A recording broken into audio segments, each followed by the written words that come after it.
نحمده ونصلي على رسوله الكريم اما بعد صحیح البخاری ابواب الجماعت والامامہ باب نمبر 73 باب الصف الاول جماعت با جماعت نماز کے احکام اور مسائل بیان ہو رہے تھے۔ اس باب کے اندر امام بخاری رحم اللہ صف اول، اس کی فضیلت، اس کا مقام اور اس کا درجہ بیان کرنا چاہتے ہیں کہ پہلی صف جو امام کے قریب ہوتی ہے اس میں شامل ہونے والا دوسروں کے بنسبت درجہ اور فضیلت میں کہیں بڑھ کر ہوتا ہے۔ وجہ یہ ہے کہ جو صف اول میں آئے گا یقیناً وہ باقی لوگوں سے پہلے آئے گا تو اول صف اس کو مل سکے گی، اور نماز کے لیے پہلے آنا یہ بھی ایک شرف ہے، یہ بھی ایک درجہ ہے۔ مسجد کے اندر پہلے داخل ہوگا، امام کے قریب بیٹھے گا، جتنا امام کے قریب ہوگا قرات اس کو زیادہ بہتر انداز میں، اچھے انداز میں سنائی دے گی۔ اسی طرح امام سے کوئی تعلیمات نماز سے پہلے یا نماز کے بعد وہ بیان کرے تو قریب سے تعلیمات کا سننا یہ بھی ایک زیادہ اس کے لیے فائدہ مند ہوگا، اور اسی طرح کئی اور خوبیوں کی وجہ سے اس کی شان دیگروں سے بڑھ کر ہوتی ہے۔ حدیث نمبر 720 قال حدثنا ابو عاصم عن مالک عن سمی عن ابی صالح عن ابی ہریرہ قال النبی صلی اللہ علیہ وسلم الشہداء الغارق والمطعون والمبتون والحادم۔ نبی صلی اللہ علیہ وسلم نے فرمایا شہداء، الغرق پانی میں ڈوب کر فوت ہونے والا وہ بھی شہید ہے، والمطعون طاعون کی بیماری سے فوت ہونے والا بھی شہید کے درجے میں ہے، والمبتون پیٹ کی بیماری سے فوت ہونے والا وہ بھی، پیٹ اسہال ہو، کوئی پیٹ کی اور درد ہے، یا اسی طرح عورت بچے کی ولادت کے سلسلہ میں، یہ تمام مبتون میں آئیں گے۔ اور والحادم، اس کے اوپر کوئی چیز گر جائے، کوئی دیوار گر جائے، کوئی اور یا خود کسی بلندی سے نیچے گر جائے، اس طرح فوت ہونے والا۔ پھر آپ نے فرمایا کہ وقال لو یعلمون ما فی التحجیر لاستبقوا الیہ، اگر لوگوں کو پتہ چل جائے کہ اول وقت میں آنا، نماز کے لیے پہلے وقت میں آنے میں کیا اجر و ثواب ہے، لاستبقوا الیہ، تو لوگ ایک دوسرے سے سبقت، ایک دوسرے سے مقابلہ کر کے پہلے آنے کی کوشش کریں۔ وَلَوْ يَعْلَمُونَ مَا فِي الْعَتَمَةِ وَالصُّبْحِ لَأَتَوْهُمَا وَلَوْ حَبْوًا، اگر لوگوں کو پتہ چل جائے کہ عشاء کی نماز اور صبح کی نماز کی کیا فضیلت ہے، کیا مقام ہے، تو آئیں ان نمازوں کو اگرچہ گھسٹ کر ہی آنا پڑے، پاؤں سے چل نہ سکیں، گھسٹ کر بھی بچوں کی طرح ان کو آنا پڑے، تو تب بھی آئیں اگر اس کی فضیلت کا پتہ چل جائے۔ وَلَوْ يَعْلَمُونَ مَا فِي الصَّفِّ الْمُقَدَّمِ، اگر لوگوں کو صف اول، پہلی صف کی فضیلت اور اس کے درجے کا پتہ چل جائے، لَاسْتَحَمُوا، تو لوگ قرآن اندازی تک پہنچ جائے۔ اگر پہلی صف کی شان اور مرتبہ معلوم ہو جائے تو سب کے سب لوگ اول وقت میں مسجد میں پہنچیں، حتیٰ کہ پہلی صف کے اندر جگہ تنگ ہو جائے اور لوگ زیادہ ہو جائیں، آپس کے اندر ان کا اختلاف ہو، پھر نوبت جو ہے وہ قرعہ ڈالنے تک اگر آ جائے تو اس کے لیے بھی وہ تیار ہو جائیں۔ اس قدر صف اول کی فضیلت ہے، جس کو آج ہم اکثر لوگوں نے فراموش کر رکھا ہے۔ صف اول میں آ جائیں، دوم میں آ جائیں، سب سے اینڈ والے میں آ جائیں، کوئی پرواہ نہیں ہے۔ حتیٰ کہ کوئی ایک رکعت گزر جائے، دو دو تین تین رکعتیں بھی گزر جائیں تو کوئی پرواہ نہیں ہے۔ حتیٰ کہ اگر پوری کی پوری جماعت بھی نکل گئی ہے تو بس ہم سمجھتے کہ ہم نے یہی ایک بہت مار کا سر کر لیا کہ ہم نے نماز ادا کر لی ہے۔ یہ حق اصل کے اندر اللہ ہماری کی بندگی کا محتاج نہیں ہے کہ اگر ہم اس کی عبادت کریں گے تو یہ کائنات کا نظام چلے گا۔ یہ ہم نے اللہ نے اپنا ذوق اور شوق دیکھنا ہے کہ میرا اعلان سن کر دل کے اندر جذبات کیا تھے، کس ذوق اور شوق سے یہ لپکتا ہوا اور کھینچا کھینچا میری عبادت کی طرف آتا ہے۔ اس لیے یہ ذوق اور شوق پیدا کرنا چاہیے کہ اول تو اذان سے پہلے ہی تیاری کر کے پہنچے، اگر یہ نہیں تو کم از کم اذان کے بعد کوئی کام، نماز سے بڑا کوئی اور کام نہیں، اللہ کی دعوت سے بڑا کوئی کائنات میں کام نہیں، تو اذان کے بعد کوئی کام جو ہے نہیں ہونا چاہیے، صرف نماز کی تیاری اور فوراً اللہ کے گھر میں حاضری ہونی چاہیے۔ باب نمبر 74، باب اقامت الصف من تمام الصلاۃ، باب صف کی درستگی، صف کو ٹھیک کرنا یہ نماز کا اتمام ہے، نماز کو مکمل کرنا ہے۔ صف بندی اس کی بڑی اہمیت ہے۔ صف یہ نماز سے خارج نہیں ہے، یہ نماز کا حصہ ہے۔ جتنی صف بندی درست ہوگی اتنی نماز کے اندر حسن، خوبصورتی اور نماز کے اندر خشوع و خضوع پیدا ہوگا۔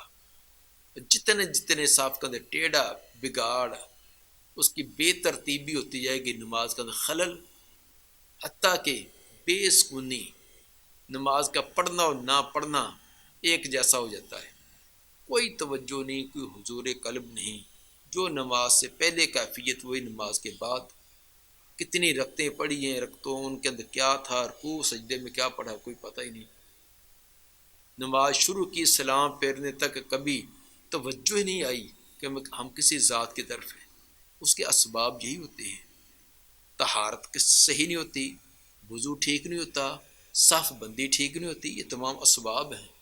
اگر ان تمام چیزوں کا خیال رکھا جائے، طہارت بھی، جسم کے بھی، کپڑوں کے بھی، وضو ٹھیک طریقے سے ہو، اللہ کے گھر میں داخل ہونے کے آداب کو ملحوظ رکھا جائے، آ کر پہلے کم از کم 2 رکعتیں پڑھ کر بیٹھا جائے، یہ تمام اسباب ہیں نماز کے اندر خشوع و خضوع پیدا کرنے کے۔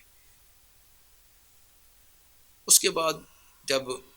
جماعت کھڑی ہو تو پورے صحیح طریقے سے صف بندی، جس طرح کہ بیان فرمایا حدیث نمبر 722، قال حدثنا عبداللہ ابن محمد قال حدثنا عبد الرزاق قال اخبرنا معمر عن حمام عن ابی ہریرہ عن النبی صلی اللہ علیہ وسلم انہ قال انما جعل الامام لیؤتم بہ، نبی صلی اللہ علیہ وسلم نے فرمایا امام تو اس لیے مقرر کیا جاتا ہے تاکہ اس کی اقتداء کی جائے، اس کی پیروی کی جائے۔ فلا تختلفوا علیہ، بس اس پر اختلاف نہ کرو، امام سے مختلف نہ ہو۔ مختلف ہونے کی 2 صورتیں، ایک امام سے پہل کرنا، ایک امام سے بہت پیچھے رہ جانا۔ امام سے رکوع سجدے کے اندر پہل کرنا یہ بھی اختلاف ہے، امام کسی اور رکن میں، یہ پیچھے پیچھے بہت پیچھے کسی اور رکن میں پھرتا ہو تو یہ بھی امام سے اختلاف ہے۔ فلا تختلفوا علیہ، امام سے اختلاف مت کرو۔ فإذا رکع فرکعوا، کرنا کیا ہے؟ اختلاف نہیں کرنا۔ اب جو کرنا ہے کام، فإذا رکع، جب رکوع میں پہنچ جائے، فرکعوا، پھر تم رکوع کرو۔ جب امام رکوع میں اپنے رکوع والی کیفیت اس نے اپنا لی، اب مقتدی رکوع میں جائے۔ وَإِذَا قَالَ سَمِعَ اللَّهُ لِمَنْ حَمِدَهُ، جب امام سمع اللہ لمن حمدہ کہہ لے، فَقُولُوا رَبَّنَا وَلَكَ الْحَمْدُ، تو تم ربنا ولک الحمد کہو۔ وَإِذَا سَجَدَ فَاسْجُدُوا، جب سجدے میں پہنچ جائے پھر تم سجدہ شروع کرو۔ وَإِذَا صَلَّى جَالِسًا فَصَلُّوا جُلُوسًا أَجْمَعُونَ، جب امام بیٹھ کر نماز پڑھائے تو تم بھی بیٹھ کر ہی نماز ادا کرو۔ کسی عارضے کی وجہ سے امام بیٹھ کر نماز پڑھاتا ہے تو تم بھی بیٹھ کر، ابتدا کے اندر یہی حکم تھا، لیکن آپ نے زندگی کی آخری نماز آپ بیٹھ کر پڑھا رہے تھے، ابو بکر صدیق رضی اللہ تعالیٰ عنہ کھڑے ہو کر ادا کر رہے تھے اور پیچھے بھی تمام لوگ کھڑے ہوئے تھے، تو اس سے یہ ثابت ہوا کہ یہ ابتدا کا حکم تھا۔ اب حکم یہی ہے کہ امام اگر عارضے کی وجہ سے بیٹھ کر پڑھائے تو مقتدی کھڑے ہو کر ادا کرے۔ اگرچہ علماء کی ایک جماعت کا یہ اب بھی نظریہ ہے کہ اگر امام بیٹھ کر پڑھائے تو مقتدی بھی بیٹھ کر پڑھے تو نماز ان کی درست ہوگی۔ وَأَقِیمُوا الصُّفُوفَ فِي الصَّلَاةِ، اور آپ نے فرمایا کہ صفوں کو درست کرو نماز میں۔ اقیم، اقامت، اقامت الصف کا معنی تھا صف کو بالکل سیدھا کرنا۔ اقیم الصفوف یہ اصل میں اقامت العود سے لفظ ہے، جس طرح کہ قاضی بیضاوی رحم اللہ نے تفسیر بیضاوی کے اندر اقامت کا معنی فرمایا ہے کہ یہ اقامت العود، لکڑی کو چھیل کر بالکل سیدھا کرنا۔ جس طرح لکڑی کا کاریگر خصوصاً تیر وغیرہ بناتے وقت وہ لکڑی کو رندہ لگا کر، معمولی سا ہوا برابر بھی اونچ نیچ ہوتی تو رندہ لگا کر اس کو بالکل برابر کرتا، کیونکہ تیر اگر معمولی سا بھی ٹیڑھا ہو تو نشان پر نہیں جاتا، تو پھر وہ ایک آنکھ کو بند کر کے ایسے گھما گھما کر اس کو دیکھتا تاکہ معمولی سا بھی اس کے اندر کوئی ٹیڑھ نہ ہو۔ اس طرح اس کو کہتے ہیں اقامت العود، لکڑی کو بالکل سیدھا کرنا۔ تو نماز کے لیے بھی یہ صف بندی کے لیے بھی یہ لفظ فرمایا کہ اب اقیم الصفوف، صفوں کو بالکل درست کرو۔ فإن اقامت الصف من حسن الصلاۃ، پھر آگے وجہ بتلائی، بے شک صف کو درست کرنا یہ نماز کا حسن ہے، نماز کی خوبصورتی ہے۔ تمام کے تمام بالکل برابر، پاؤں برابر ہوں، ملے ہوئے ہوں، درمیان میں کوئی شگاف دراڑ نہ ہو، تو کیسا خوبصورت منظر ہے۔ کبھی آپ نے بچوں کو پی ٹی کرتے ہوئے، پریڈ کرتے ہوئے دیکھا، فوجیوں کو پریڈ کرتے دیکھا، تمام ایک سیدھی لائن میں، ایک دم ان کا قدم اٹھے گا، ایک دم ایک ان کا ہاتھ آگے جائے گا، دوسرا ہاتھ پیچھے جائے گا، تو ان کی ہر حرکات و سکنات ایک ہی جیسی۔ تو جب سب کے حرکات و سکنات ایک جیسی ہوتی ہے تو کتنا خوبصورت منظر ہوتا ہے۔ اگر وہ بے ڈھنگی، بے ربط سا ہو، کسی کا پاؤں آگے کسی کا پیچھے، کوئی صف میں ادھر کھڑا کوئی ادھر کھڑا، تو وہ ایک ایسی ادھوری سی چیز ہوتی ہے۔ ان کا جو ٹیچر ہے، استاد، وہ کبھی بھی برداشت نہیں کرتا۔ ہم جب اسکول میں ہوتے تو معمولی سا اگر پاؤں ٹیڑھا ہے، یا ہم استاد کہا کرتے تھے کہ اپنے سامنے والے بچے کے پیچھے ایسے چھپ جائیں کہ اس سے آگے والے تیسرے کی گردن بھی نظر نہ آئے، اتنی صاف سیدھی۔ یہ ایک اس طرح ایک خوبصورتی اور حسن ہے۔ اسی طرح نماز کے اندر بھی صف کو بالکل ٹھیک صحیح طریقے سے کرنا، یہ نماز کا ایک حسن اور خوبصورتی ہے۔ فإن اقامت الصف من حسن الصلاۃ، نماز صف کا درست کرنا یہ نماز کے اندر حسن اور خوبصورتی ہے۔ اور آگے والی روایت میں اس حسن و خوبصورتی کی مزید وضاحت فرما دی۔ حدیث نمبر 723،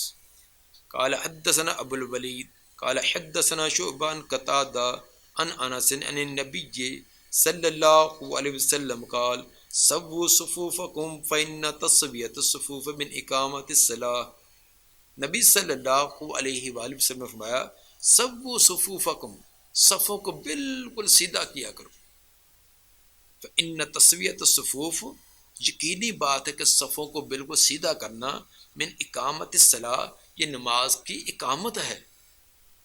یہ نماز کو قائم کرنا ہے، نماز میں سے ہے، یہ نماز سے الگ نہیں ہے۔ تو صف کو درست کرنا یہ نماز کی اقامت ہے، اور صف کو درست نہ کیا جائے تو یہ نماز کی اقامت کے اندر فرق اور کمی کوتاہی آ جاتی ہے۔ اس لیے صف بندی، صف کا درست کرنا یہ بہت اہم ہے، بہت ضروری ہے۔ باب نمبر 75،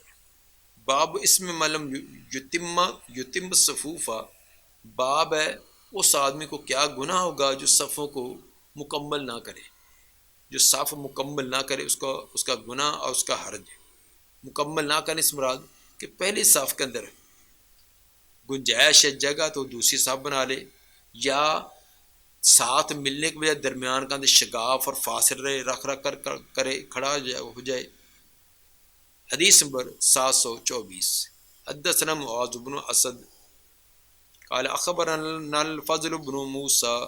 قال اخبرنا سعید بن عبید الطائی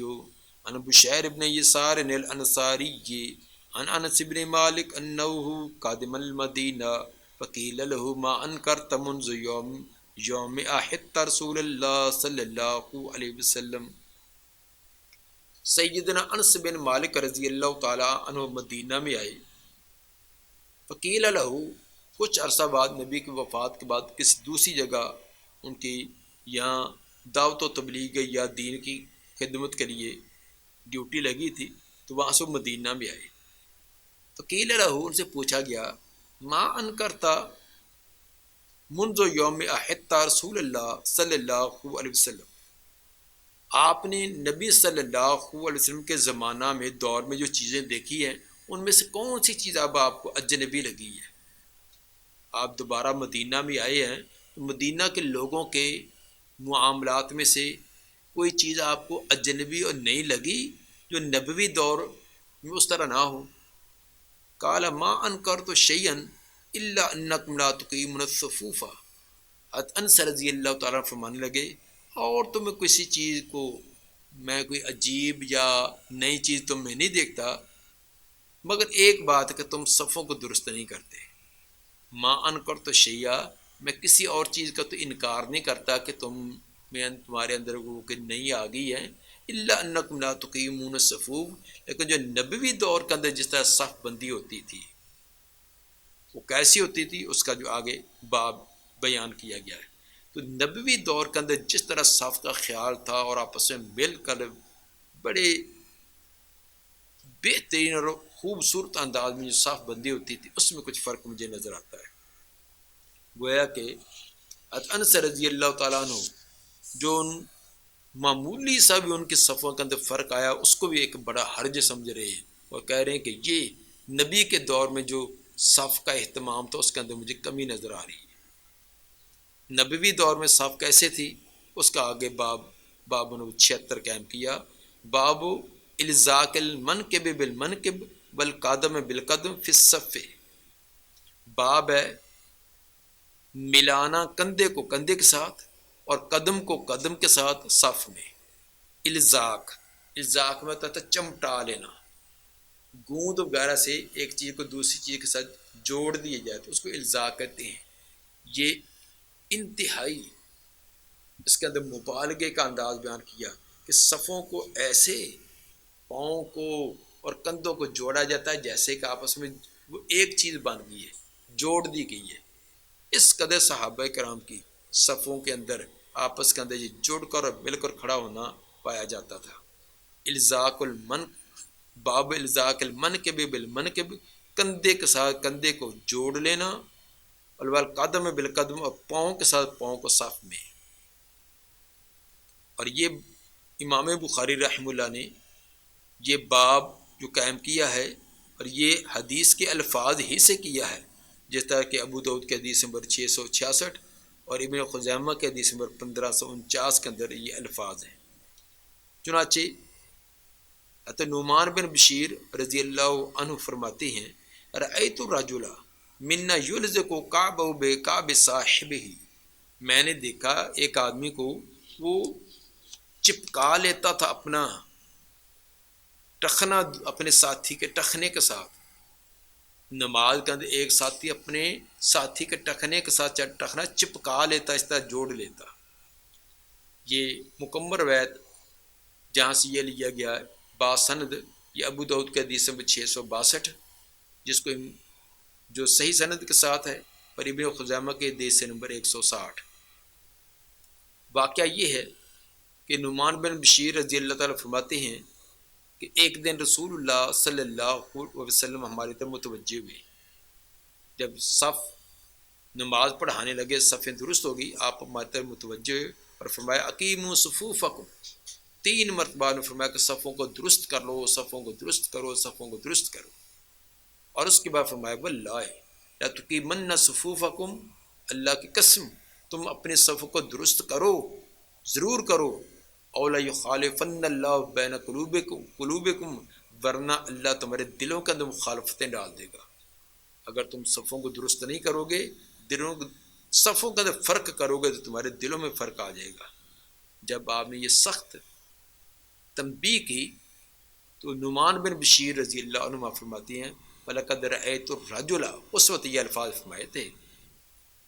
فَلَقَدْ رَأَيْتُ الرَّجُلَ مِنَّا يُلْزِقُ مَنْكِبَهُ بِمَنْكِبِ صَاحِبِهِ وَكَعْبَهُ بِكَعْبِهِ، میں نے پھر دیکھا ہمارا ایک ساتھی اپنے ساتھی کے کندھے کے ساتھ کندھا اور ٹخنے کے ساتھ ٹخنا چپکا لیتا، جوڑ لیتا، اس قدر آپس میں صف بندی کا اہتمام کیا جاتا۔ حدیث نمبر 725، قال حدثنا عمرو بن خالد قال حدثنا زہیر عن حمید عن انس عن النبی صلی اللہ علیہ وسلم قال اقیموا صفوفکم فانی اراکم من وراء ظہری، آپ نے فرمایا صفوں کو بالکل درست کیا کرو، سیدھا کیا کرو، بے شک میں دیکھتا ہوں تم کو اپنے پیچھے سے بھی، میرا رخ اگرچہ قبلے کی طرف ہوتا ہے لیکن پیچھے تمہاری صف بندی، تمہارے رکوع سجدے کے حرکات و سکنات یہ مجھے دکھلائی جاتی ہے۔ وَقَانَ أَحَدُنَا يُلْزِقُ مَنْكِبَهُ بِمَنْكِبِ صَاحِبِهِ، جب آپ نے یہ تنبیہ کی تو پھر ملا لیتا تھا ہم میں سے ایک اپنا کندھا اپنے ساتھی کے کندھے کے ساتھ، بقدمہ بقدمی، اور اپنا قدم اپنے ساتھی کے قدم کے ساتھ۔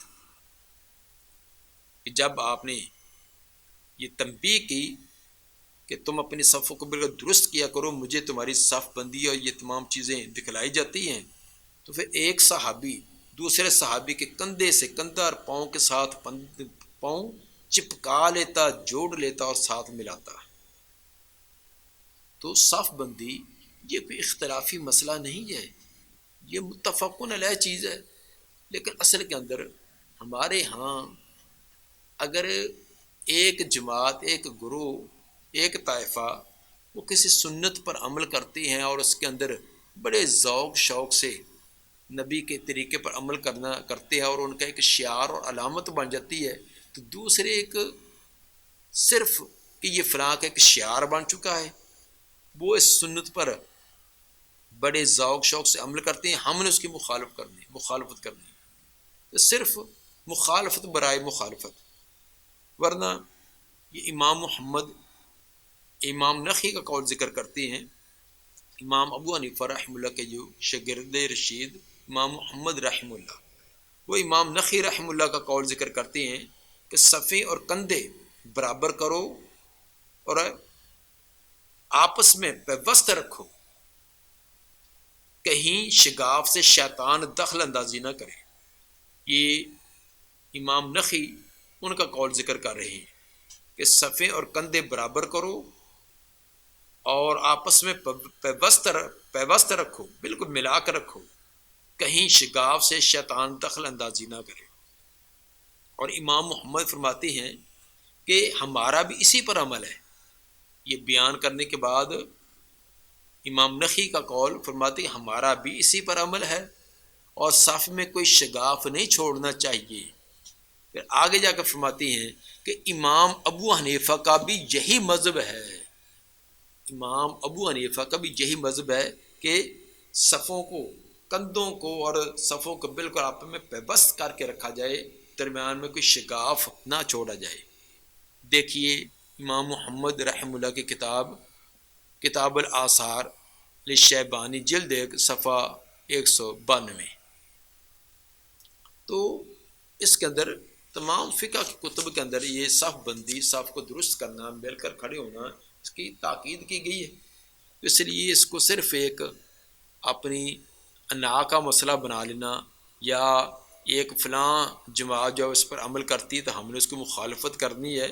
تو خدا را اس طرح کی باتوں سے باز آنا چاہیے۔ یہ نبی صلی اللہ علیہ وسلم کی بڑی تاکید والی یہ چیزیں ہیں۔ باب نمبر 77، باب اذا قام الرجل عن يسار الامام وحول الامام خلفه الى يمينه تمت صلاته، باب ہے جب کھڑا ہو جائے آدمی سے مراد مقتدی، جب مقتدی کھڑا ہو جائے یہ سار الامام، امام کی بائیں طرف، امام کے الٹے ہاتھ مقتدی کھڑا ہو جائے، مقتدی جو وہ الٹے ہاتھ ہو گیا، امام جو سیدھے طرف ہو جائے، وحول الامام تو امام اس کو بدلے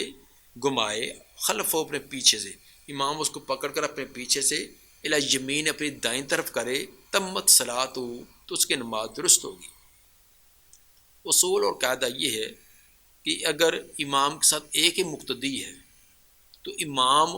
مقتدی کے الٹے ہاتھ کھڑا ہوگا، امام جو ہے الٹے ہاتھ کھڑا ہوگا، اور مقتدی جو ہے اپنے امام کے دائیں طرف سیدھے ہاتھ کھڑا ہوگا، اور دونوں برابر میں کھڑے ہوں گے، درمیان میں کوئی فاصلہ اور فرق بھی نہیں ہوگا۔ تو اگر کوئی غلطی سے کسی کو پتہ نہیں، اس نے یہ سمجھا کہ امام کی شان و مقام زیادہ ہے، امام کو سیدھے ہاتھ کرے، میں الٹے ہاتھ کھڑا ہو جاؤں، تو امام کو چاہیے کہ نماز کے اندر ہی اس کی اصلاح کر دے، اس کو بازو سے پکڑ کر گھما کر پیچھے سے گھمائے، آگے سے نہیں، کیونکہ آگے تو سترا ہوتا ہے، پیچھے سے گھما کر اس کو دوسری طرف کھڑا کر لے۔ اس میں نہ نماز امام کی نماز کے اندر حرج پیدا ہوگا، نہ مقتدی کی، کیونکہ یہ نماز کی خاطر اصلاح کی جائے تو یہ درست ہے۔ اسی طرح اگر صف کے اندر کوئی فاصلہ آ گیا ہے، مثلا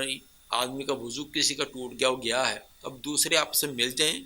تو یہ صف کے لیے حرکت ہوگی، یہ اس کے منافی نہیں ہے۔ تو جب مقتدی کو کھینچ کر بائیں طرف سے کھینچ کر جب دائیں طرف کیا تو مقتدی نے کتنی حرکت کی ہے، ایک جگہ سے دوسری جگہ منتقل ہوا ہے، لیکن اس سے نماز باطل نہیں ہے۔ خود نبی صلی اللہ علیہ وسلم نے یہ کیا ہے، جس طرح کہ آگے بیان کیا جا رہا ہے۔ حدیث نمبر 726، حدثنا قتیبہ بن سعید قال حدثنا داؤد عن عمرو بن دینار عن قریب مولى ابن عباس عن ابن عباس رضی اللہ عنہما قال صلیت مع النبی صلی اللہ علیہ وسلم ذات لیلۃ۔ ابن عباس رضی اللہ عنہما فرماتے ہیں میں نے نبی صلی اللہ علیہ وسلم کے ساتھ ایک رات نماز پڑھی، فقمت عن یساری، میں کھڑا ہو گیا آپ کی بائیں طرف، فاخذ رسول اللہ صلی اللہ علیہ وسلم براسی من ورائی، رسول اللہ صلی اللہ علیہ وسلم نے پیچھے سے میرا سر پکڑا، فجعلن عن یمینہ، اور مجھے اپنی دائیں طرف کر دیا، فصلی، پھر آپ نے نماز پڑھی، ورکعہ، نماز پڑھنے کے بعد تھوڑی دیر کے لیے آپ آرام کے لیے لیٹے، فجاء المؤذن، پہ مؤذن آیا، فقام، پس آپ کھڑے ہوئے، یعنی مؤذن نے آ کر اطلاع دی کہ صبح کی نماز کا وقت ہو گیا، آپ کھڑے ہوئے، وصلی، اور نماز پڑھائی، ولم یتوضأ، اور وضو نہ کیا۔ یہ روایت پہلے بھی گزر چکی ہے، باب نمبر 600، حدیث نمبر 698 کے اندر، تو باب نمبر 58 کے اندر۔ تو مطلب یہ ہے کہ ابن عباس رضی اللہ عنہما اب چھوٹے تھے، تو انہوں نے سمجھا کہ مجھے آپ کے الٹے ہاتھ کھڑا ہو جانا چاہیے، تو آپ نے ان کو گھما کر پیچھے سے دائیں طرف اپنے دوسری طرف کیا، تو ثابت ہوا کہ نماز کی اصلاح کے لیے اس طرح گھمایا جائے، کیا جائے، تو اس میں کوئی حرج نہیں، حتیٰ کہ صف کے اندر اگر صف کی اصلاح کے لیے بھی اس طرح کر لیا جائے تو اس کے اندر نماز درست ہوگی۔ باب المرأۃ وحدہ تکون صفا، باب نمبر 78 ہے کہ عورت اکیلی کی صف درست ہے، مرد اکیلا کھڑا نہیں ہو سکتا، البتہ عورت اکیلی ہی اس کی صف ہو جائے گی، وہ اکیلی صف میں کھڑی ہو سکتی ہے۔ حدیث نمبر 727، حدثنا عبداللہ ابن محمد قال حدثنا سفیان عن اسحاق عن انس بن مالک قال صلیت انا ویتیم فی بیتنا خلف النبی صلی اللہ علیہ وسلم و امی ام سلیم خلفنا۔ انس بن مالک رضی اللہ تعالیٰ فرماتے ہیں نماز پڑھی میں نے اور ایک یتیم نے جو ہمارے گھر میں تھا، نماز پڑھی ہم نے اپنے گھر میں۔ یتیم سے مراد یتیم بچہ بھی ہو سکتا ہے یا اس کا نام بھی ہو سکتا ہے۔ نماز پڑھی میں نے اور ایک یتیم نے اپنے گھر کے اندر نبی صلی اللہ علیہ وسلم کے پیچھے، وہ امی ام سلیم، اور میری امی جان ام سلیم خلفنا، وہ ہمارے پیچھے تھی، وہ ہمارے ساتھ نہیں کھڑی ہوئی بلکہ وہ ہمارے پیچھے اکیلی کھڑی ہوئی۔ ایک تو یہ ثابت ہوا کہ عورت مردوں کے ساتھ کھڑی نہیں ہوگی، مرد اگرچہ بیٹا ہو، بھائی ہو، باپ ہو، کوئی بھی ہے۔ دوسرا یہ بھی ثابت ہوا کہ عورت اکیلی کی صف ہو جاتی ہے جبکہ مرد اکیلے کا اس طرح صف بنا کر کھڑے ہونا درست نہیں ہے۔ دعا ہے اللہ تعالی نبی صلی اللہ علیہ وسلم کے فرامین پر عمل کرنے کی توفیق عطا فرمائے۔ سبحان ربک رب العزت عما یصفون والسلام علی المرسلین۔